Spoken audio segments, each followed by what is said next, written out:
말씀 앞에서 경외함으로 주께 홀로 섭니다. 생명의 말씀 읽고 순종해 주를 예배합니다. 사랑하는 믿음의 가족 여러분, 오늘은 2021년 4월 14일 수요일입니다. 하루 한 장 말씀과 함께 함께 오늘의 말씀 에스라서 4장입니다.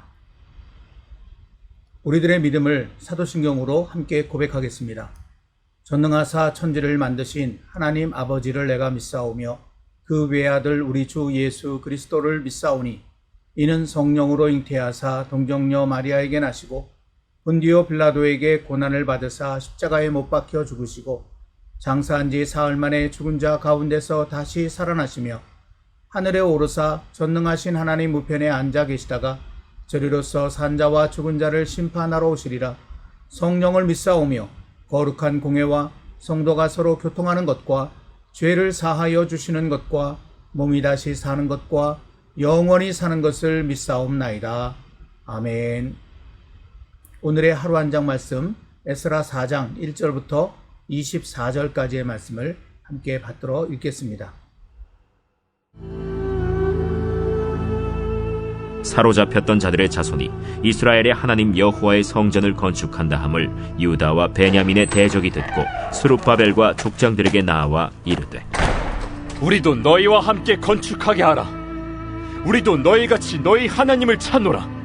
아스루 왕 에사라돈이 우리를 이리로 오게 한 날부터 우리가 하나님께 제사를 드리노라. 스룹바벨과 예수아와 기타 이스라엘 족장들이 이르되, 우리 하나님의 성전을 건축하는데 너희는 우리와 상관이 없느니라. 바사왕 고레스가 우리에게 명령하신 대로 우리가 이스라엘의 하나님 여호와를 위하여 홀로 건축하리라.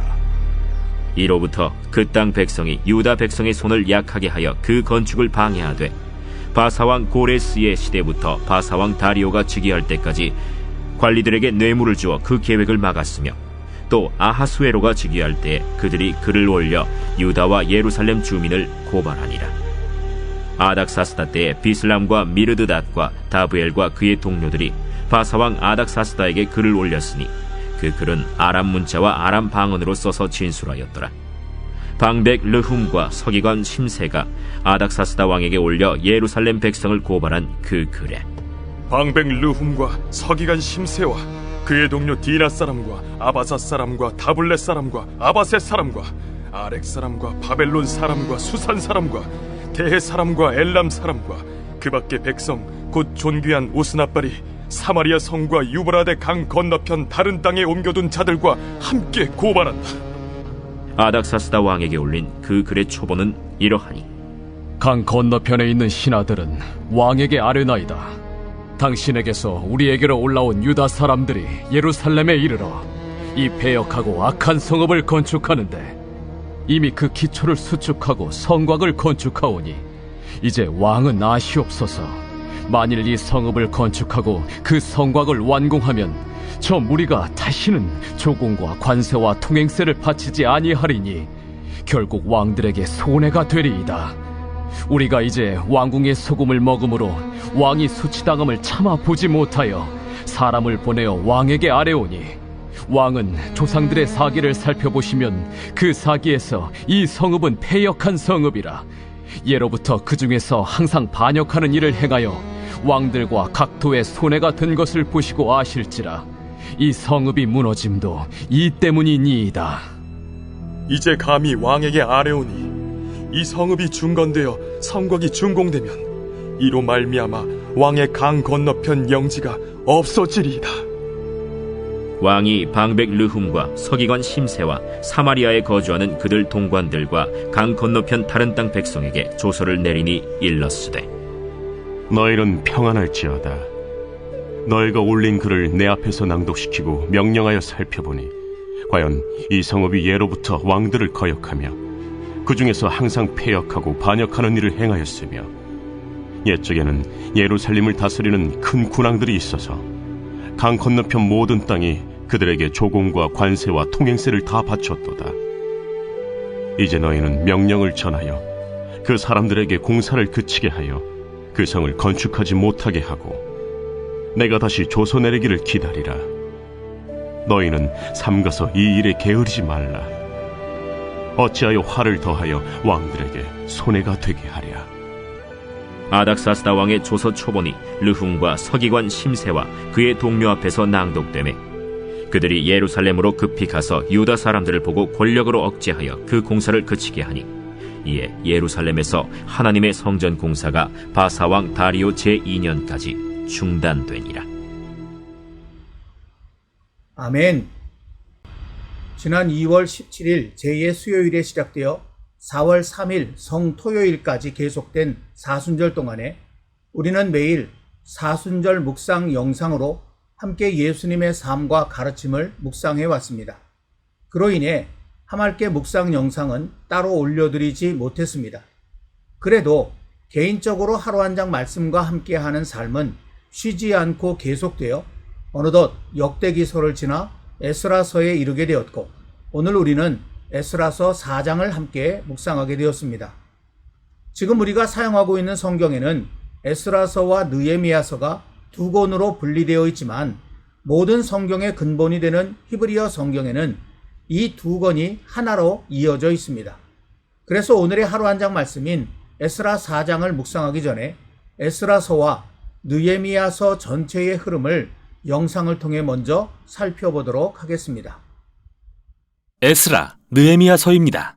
현대 성경에는 보통 이 둘이 나뉘어 있지만 그렇게 된 것은 먼 후대에 일어난 일입니다. 원래는 한 저자가 쓴 한 권의 책이었죠.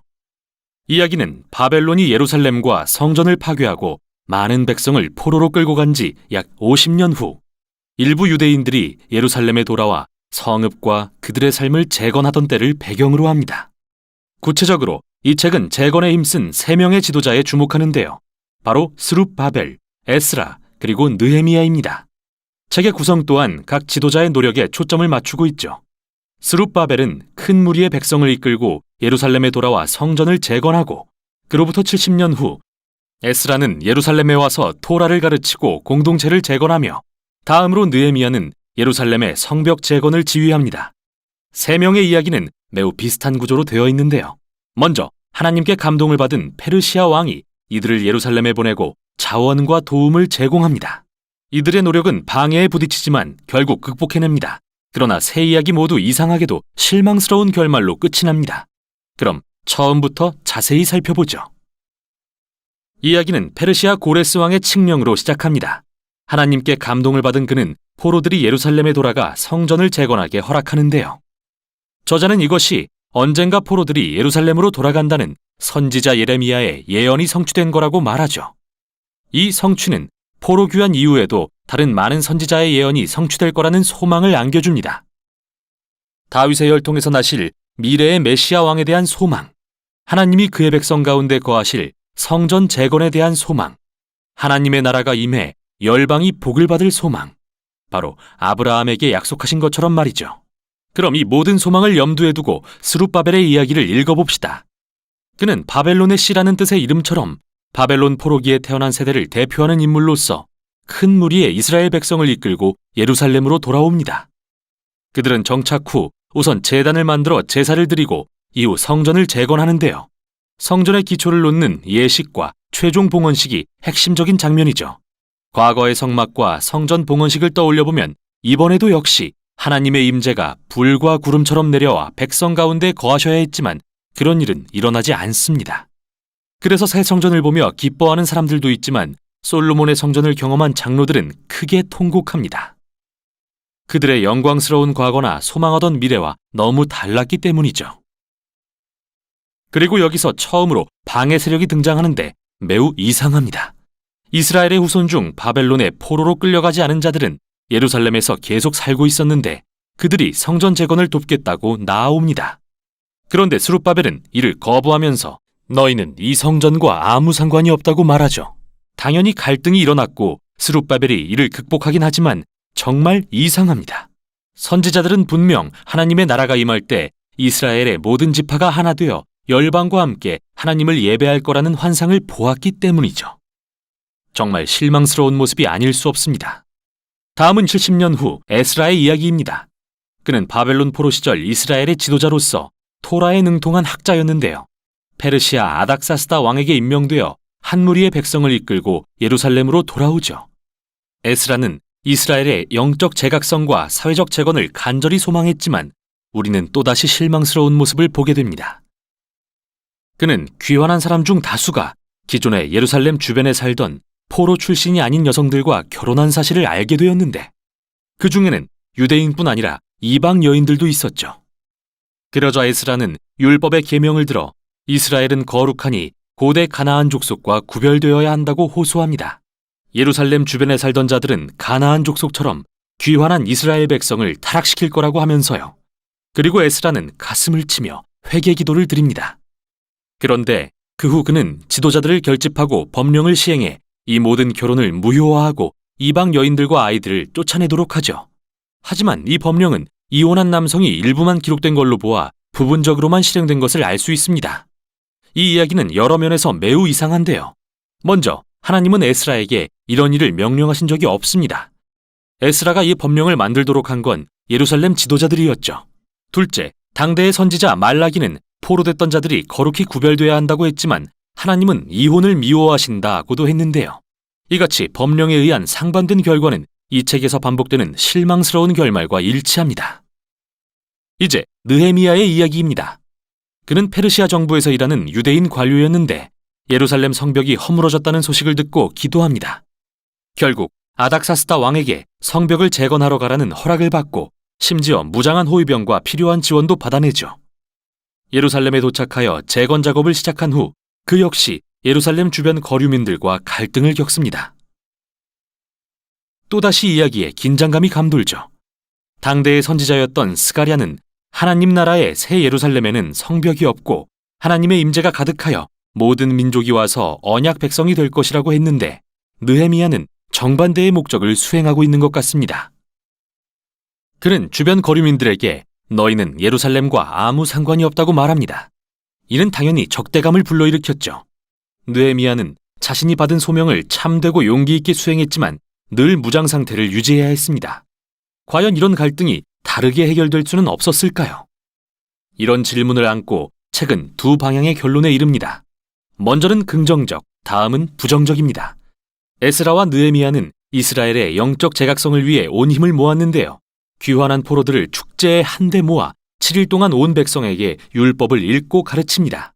그리고 초막절을 지켜 출애굽과 광야의 여정에서 경험한 하나님의 신실하심을 기억합니다. 또한 자신들의 죄를 고백하고 언약을 갱신하고 율법의 계명을 모두 따르겠다고 맹세합니다. 그리고 성전과 예루살렘 성벽의 재건을 크게 기뻐하죠. 이게 전환점이 될 수도 있겠다 생각하시겠지만 아닙니다. 이 책은 정말 우울하게 끝납니다. 느헤미야는 성읍을 돌아보다가 백성들이 그들의 맹세를 잘 지키지 않는 걸 발견합니다. 스룹바벨이 애써 재건한 성전은 방치되어 소홀히 관리되고 자격 없는 자들이 돌보고 있고 에스라의 가르침이 무색하게 백성들은 율법을 어기고 안식일에 일을 하고 있죠. 심지어 그들은 느헤미야가 재건한 성벽 주위에 시장을 열고 안식일에 장사를 하고 있습니다. 결국 느헤미야는 화가 폭발합니다. 사람들을 때리고 머리털을 뽑으며 야단을 칩니다. 율법의 명령에 순종하시오. 그리고 마지막으로 하나님께 적어도 제가 노력했다는 것은 기억해 주시라고 기도합니다. 이렇게 끝나다니 너무 이상하죠. 물론 예상하긴 했지만요. 사실 이렇듯 실망스러운 결말은 의도적으로 배치된 것입니다. 그렇다면 이 책은 도대체 성경의 전체 줄거리와 어떤 관련이 있다는 걸까요? 기억하시죠? 우리는 이 책을 시작하면서 메시아, 성전, 하나님의 나라에 대한 예언적 소망을 품었습니다. 그러나 아무것도 이루어지지 않았습니다. 이스라엘이 포로에서 돌아왔다고는 해도 그들의 영적 상태는 이전과 다를 게 전혀 없었죠. 에스라와 느헤미야는 최선을 다했지만 정치-사회적 개혁은 핵심적인 인간 마음의 문제를 다루지는 못한 겁니다.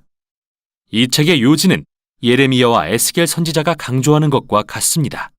하나님의 백성에게 필요한 것은 마음을 온전히 새롭게 하는 것입니다. 그분을 사랑하고 그분께 순종하기 위해서 말이죠.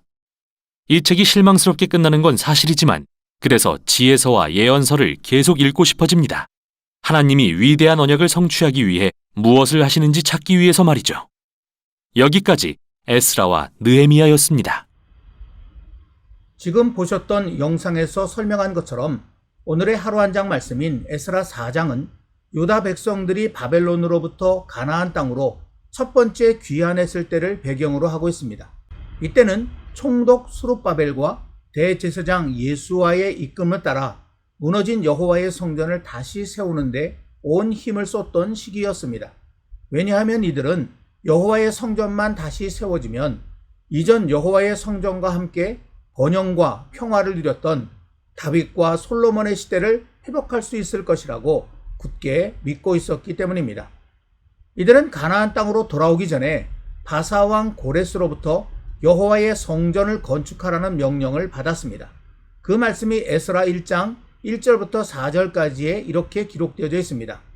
바사왕 고레스 원년에 여호와께서 예레미야의 입을 통하여 하신 말씀을 이루게 하시려고 바사왕 고레스의 마음을 감동시키시매 그가 온 나라에 공포도 하고 조소도 내려 이르되 바사왕 고레스는 말하노니 하늘의 하나님 여호와께서 세상 모든 나라를 내게 주셨고 나에게 명령하사 유다 예루살렘의 성전을 건축하라 하셨나니 이스라엘의 하나님은 참 신이시라.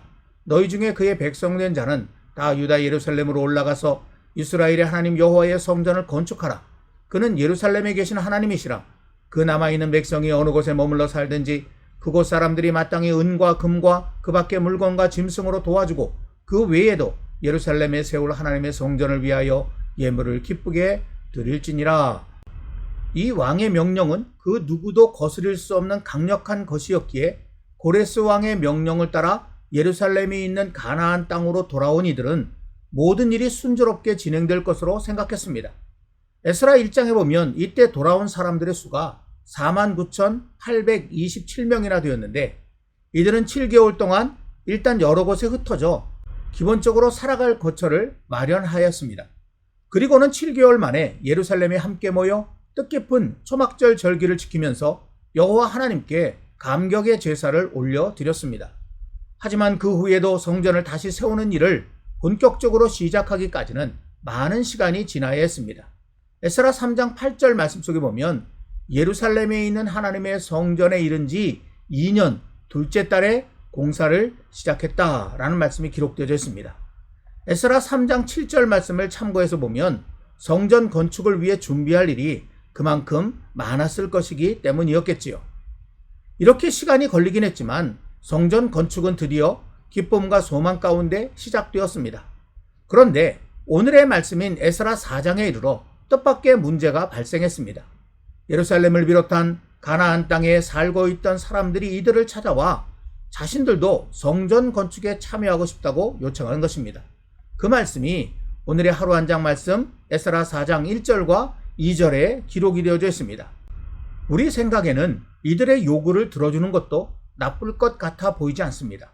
손 하나가 아쉬운 때 많은 일손을 얻을 수 있을 뿐 아니라 불필요한 마찰도 피할 수 있을 것이기 때문입니다.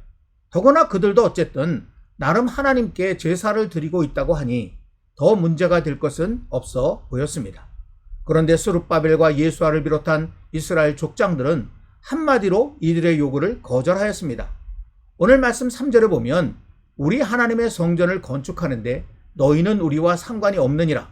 바사왕 고레스가 우리에게 명령하신 대로 우리가 이스라엘의 하나님 여호와를 위하여 홀로 건축하리라. 이렇게 대답한 것입니다.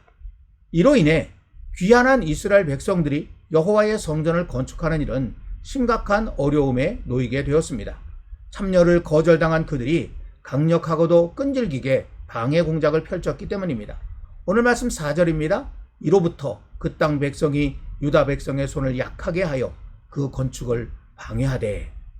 설상가상 이때는 이스라엘 백성들에게 우호적이었던 고레스가 죽고 그 뒤를 이어 아하수에로가 바사의 왕이 되어 있었습니다.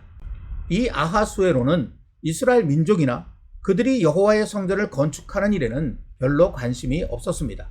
그 틈을 타 대적자들은 성전 건축을 중단시키려고 온갖 로비를 감행하였고 그 결과 아하수에로의 뒤를 이은 아닥사스다 때에 드디어 성전 건축을 잠정 중단하라는 왕의 명령을 받아내는데 성공하였습니다. 오늘 말씀 6절 이하가 그 이야기를 담고 있는데 그 가운데 대적자들의 로비로 인해 아닥사스다가 내린 명령이 18절부터 22절까지에 기록되어져 있습니다. 그 중에 21절 말씀에 보면 이제 너희는 명령을 전하여 그 사람들에게 공사를 그치게 하여 그 성을 건축하지 못하게 하고 내가 다시 조서 내리기를 기다리라 라는 아닥사스다 왕의 어명이 담겨 있는 것을 발견해 볼 수 있습니다.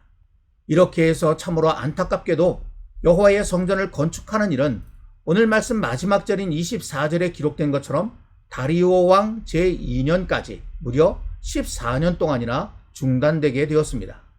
그런데 여러분, 이런 이야기의 전개 속에서 우리는 큰 궁금증을 하나 갖게 됩니다.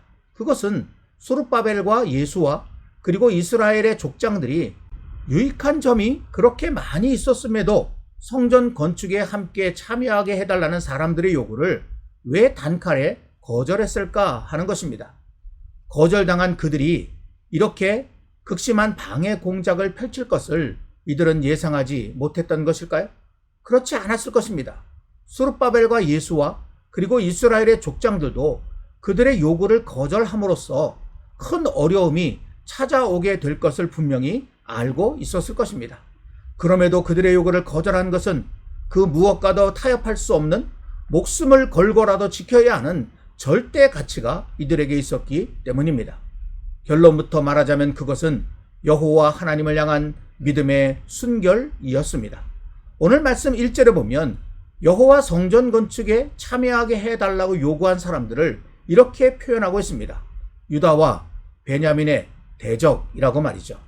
여기 유다와 베냐민은 바벨론 포로 기간에도 여호와 하나님께 대한 믿음을 굳건하게 지키다가 마침내 예루살렘이 있는 가나안 땅으로 돌아온 사람들을 나타내는 표현입니다. 그러니까 유다와 베냐민의 대적이라는 말은 여호와 하나님을 온전히 믿지 않는 자, 곧 여호와 하나님의 대적이라는 의미라고 할 수 있을 것입니다. 그렇다면 성경은 그들을 왜 이렇게 표현한 것일까요? 그들이 말한 것처럼 그들도 나름대로 하나님께 제사를 드리고 있었는데 어떻게 여호와 하나님의 대적이라고 할 수 있느냐는 것입니다. 이에 대하여는 열왕기하 17장 말씀이 그 대답이 될 것입니다. 이 말씀에는 북왕국 이스라엘이 아수르에 멸망한 후 아수르의 민족 혼합 정책에 따라 가나안 땅에 이루어진 일들이 기록되어져 있습니다. 그 중에 24절부터 33절까지 말씀이 직접적으로 그 이야기를 담고 있는데 그 가운데 24절과 33절 말씀만 읽어보겠습니다. 아수르 왕이 바벨론과 구다와 아와와 하맛과 스발와임에서 사람을 옮겨다가 이스라엘 자손을 대신하여 사마리아 여러 성읍에 두매 그들이 사마리아를 차지하고 그 여러 성읍에 거주하니라. 이와 같이 그들이 여호와도 경외하고 또한 어디서부터 옮겨왔든지 그 민족의 풍속대로 자기의 신들도 섬겼더라. 여러분, 아수르 왕의 정책에 따라 이 가나안 지역에 옮겨와 살던 사람들, 처음에는 그들이 여호와 하나님을 섬기지 않았습니다. 그러다가 그 땅에서 환난을 당하니까 우리가 이 지역의 신을 섬기지 않아서 그런가 보다 라고 해서 여호와 하나님을 어떻게 섬겨야 하는지를 나름 배웠습니다. 그리고는 그 배운 것에 따라 여호와 하나님께 제사도 드렸던 것이죠. 그런데 여호와 하나님께만 제사를 드린 것이 아니라 여호와도 그렇게 경외하면서 자기들의 신들도 함께 경외했다라고 기록이 되어져 있는 것입니다. 이 말씀을 근거로 생각해 볼 때 당시 예루살렘에 있는 가나안 땅에는 포로로 잡혀가지 않고 그것에 남겨진 이스라엘 백성들과 함께 강제로 이주해온 여러 이방 민족들이 함께 살고 있었습니다. 이들은 대부분 힘들고 어려운 삶을 살아가고 있었습니다. 그래서 그 현실적인 삶의 고통에서 벗어나기 위해 초월적인 존재를 찾게 되었는데 그러면서 자신들을 정복한 제국의 신들을 비롯해 여러 신들을 섬겨왔던 것입니다. 오늘의 말씀에 여호와의 성전 건축에 참여하고자 했던 사람들도 바로 그런 부류의 사람들이었습니다. 그들은 여호와를 진짜 자신들의 하나님으로 믿어서 그런 요구를 한 것이 아니라 혹시나 여호와를 통해 자신들이 무슨 이득을 볼 수 있지 않을까 하는 마음으로 그런 요구를 했던 것입니다. 스룹바벨과 예수와 그리고 이스라엘 족장들은 이 사실을 너무나 잘 알고 있었습니다. 그래서 그들의 요구를 단호히 거절한 것입니다. 눈에 보이는 성전을 얼마나 빨리 얼마나 잘 건축하느냐보다 여호와 하나님께 순결한 믿음을 지키는 것이 훨씬 더 중요한 것임을 그들은 잘 알고 있었기 때문입니다. 그들의 조상들이 다윗과 솔로몬에 의해 건축된 아름답고 화려한 성전을 갖고 있었음에도 결국 그 성전도 파괴되고, 그리고 그들은 저 멀리 바벨론으로 포로가 되어 끌려가게 된 이유가 바로 여호와께 대한 순결한 믿음을 잃어버렸기 때문이었음을 그들은 너무나 잘 알고 있었습니다. 사랑하는 믿음의 가족 여러분, 오늘의 하루 한 장 말씀은 오늘 여호와를 나의 하나님으로 믿노라 하는 우리들의 믿음을 깊이 되돌아보게 합니다. 나는 진정 여호와만 하나님으로 믿는 사람인지, 아니면 여호와도 하나님으로 믿지만 다른 것, 예를 들어 돈이나 권력, 명예, 인기, 세상적 출세 또는 가족 등도 하나님으로 믿고 있는 사람은 아닌지, 저는 오늘의 말씀 앞에서 깊이 제 자신을 뒤돌아보게 되었습니다. 그러면서 제 마음에는 예수님의 한 말씀이 떠올랐습니다. 마가복음 10장 29절과 30절입니다. 예수께서 이르시되 내가 진실로 너희에게 이르노니 나와 복음을 위하여 집이나 형제나 자매나 어머니나 아버지나 자식이나 전토를 벌인 자는 현세에 있어 집과 형제와 자매와 어머니와 자식과 전토를 100배나 받되 박해를 겸하여 받고 내세의 영생을 받지 못할 자가 없느니라. 아멘. 이 말씀은 집, 형제, 자매, 어머니, 아버지, 자식, 전토 등은 필요 없으니 내던져 버려라 라는 그런 의미의 말씀이 아닙니다. 그것들을 하나님으로 섬기지 말라라는 말씀입니다. 다른 말로 하면 여호와 하나님 위에 또는 여호와 하나님과 동등하게 그런 것들을 두지 말아라 라는 것입니다. 십계명적으로 표현하면 나 외에 다른 신을 내게 두지 말라라고 할 수 있습니다. 당장은 어려움이 예상되고 고난이 찾아올 것이 불보듯 뻔하다 하더라도 여호와 하나님을 향한 순결한 믿음을 지키는 자, 오직 여호와만 믿고 섬기겠노라 일편단심으로 나아가는 자, 여호와께서는 기어이 그의 하나님이 되셔서 그를 아름다운 삶으로 인도해 주신다는 것을 보여주는 말씀이 바로 이 예수님의 말씀인 것입니다. 오늘의 말씀에 이어지는 에스라 5장과 6장의 말씀도 그렇습니다. 뻔히 고난과 역경이 예상됨에도 여호와께 대한 믿음의 순결을 지킨 이들에게 여호와께서 어떻게 역사하셨는지를 보여주는 것이 에스라 5장과 6장의 말씀입니다. 이제 그 말씀은 금요일 하말께에서 이어서 전하게 될 것입니다.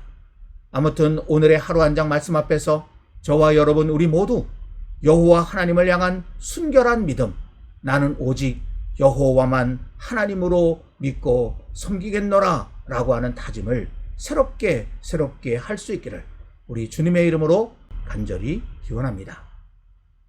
오늘은 찬송가 543장 어려운 일 당할 때 함께 찬송하겠습니다.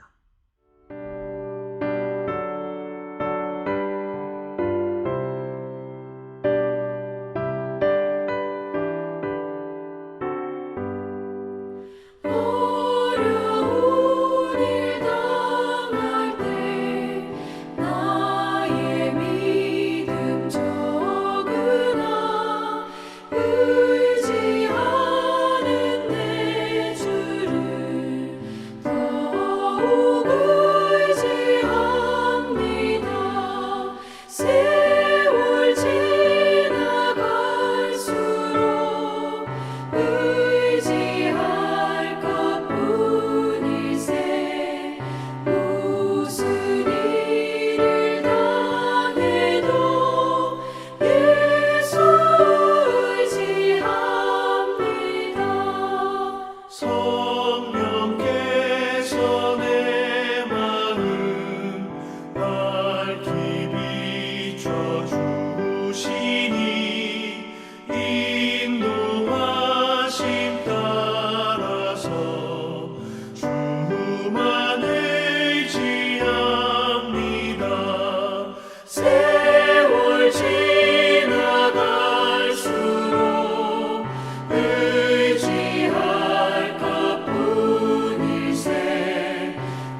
생명이 있을 동안에 예수 의지합니다. 천국 올라가도록 의지할 것뿐일세. 세월 지나갈수록 의지할 것뿐일세. 무슨 일을 당해도 예수 의지합니다. 기도하겠습니다.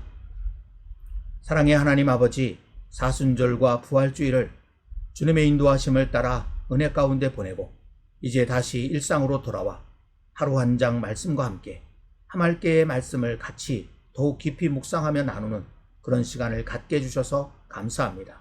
새롭게 시작하는 이 하말께의 시간에 오늘은 에스라 4장의 말씀을 우리가 읽고 묵상하게 되었습니다.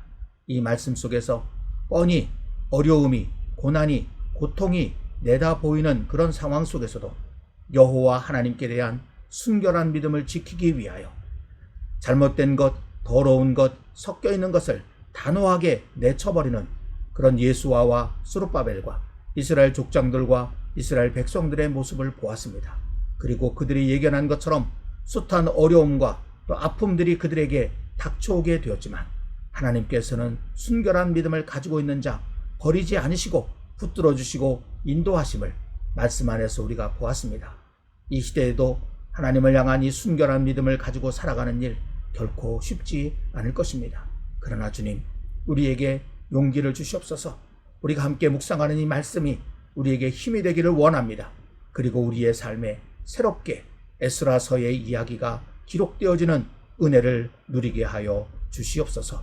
예수님의 이름으로 간절히 기도하옵나이다. 아멘. 이제 찬양과 함께 좀 더 깊은 기도의 시간을 가지시기를 바랍니다. 감사합니다.